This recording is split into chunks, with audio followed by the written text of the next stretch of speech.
राधे राधे। हर हर महादेव। ज्येष्ठ मास के शुक्ल पक्ष की निर्जला एकादशी और भीमसेनी एकादशी की आप सभी को हार्दिक हार्दिक शुभकामनाएं। आज निर्जला एकादशी है, तो निर्जला एकादशी का विशेष महत्व है।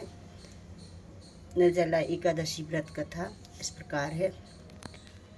व्यास मुनि के पास जाकर भीमसेन ने पुकार की कि मेरी पूज्य माता कुंती व पूज्य भ्राता युधिष्ठिर तथा अर्जुन, नकुल, सहदेव, द्रौपदी सहित एकादशी कर व्रत करते हैं और मुझे भी शिक्षा देते हैं। तू अन्न मत खा, नरक में जाएगा। आप विचारिए मैं क्या करूं।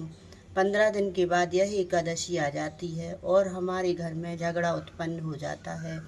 मेरे उदर में अग्नि का निवास है, उसे अन्न की आहुति ना दूं तो चर्बी को चाट जाएगा। शरीर की रक्षा करना मनुष्य का परम धर्म है।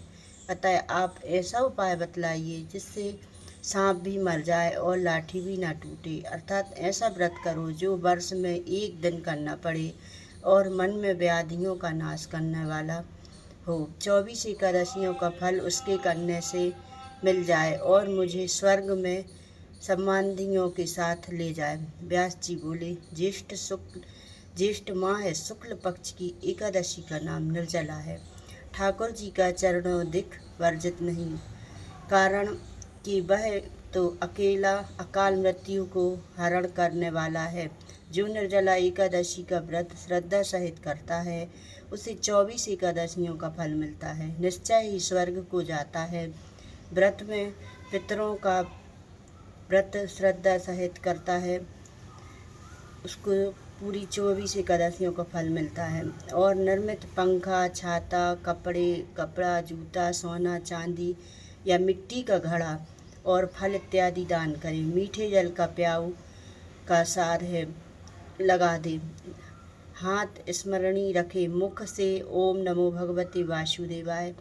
इस 12 अक्षरी महामंत्र यही है, श्रीमद् भागवत पुराण का सार है।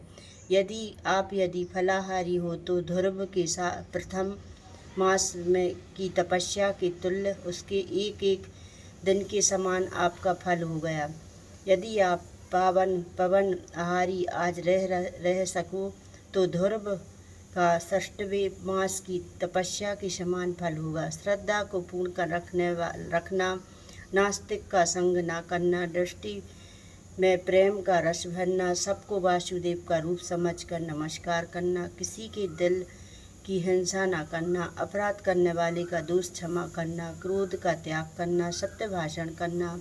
जो हृदय में प्रभु की मूर्ति का ध्यान करते हैं और मुख से 12 अक्षरी मंत्र का ज्ञान करते हैं और पूर्ण फल को प्राप्त करते हैं। दिन भर भजन करना चाहिए। रात्रि को रामलीला, कृष्ण लीला, कीर्तन के सहारे जागरण करना चाहिए। द्वादशी के दिन प्रथम ब्राह्मणों को दक्षिणा दें, फिर भोजन खिलाकर उनकी परिक्रमा कर लें। अपने पग पग का फल ब्राह्मणों से अश्वमेध यज्ञ के समान हो वर मांग लें। ऐसी श्रद्धा भक्ति से व्रत करने वाले को कल्याण प्राप्त होता है। जो प्राणी मात्र को वासुदेव की प्रतिमा समझता है उसको मेरी कलम लाखों प्रणाम के योग कहती है। निर्जला का महात्म्य सुनने से दिव्य अश्वमेध यज्ञों का फल मिलता है। प्रभु घूंघट उतारकर मन के मंदिर में प्रकट दिखाई देते हैं। इस एकादशी को पांडवों ने की थी और भीमसेनी भी कहा जाता है। इसको निर्जला भी बोलते हैं और भीमसेनी भी। राधे राधे। हर हर महादेव।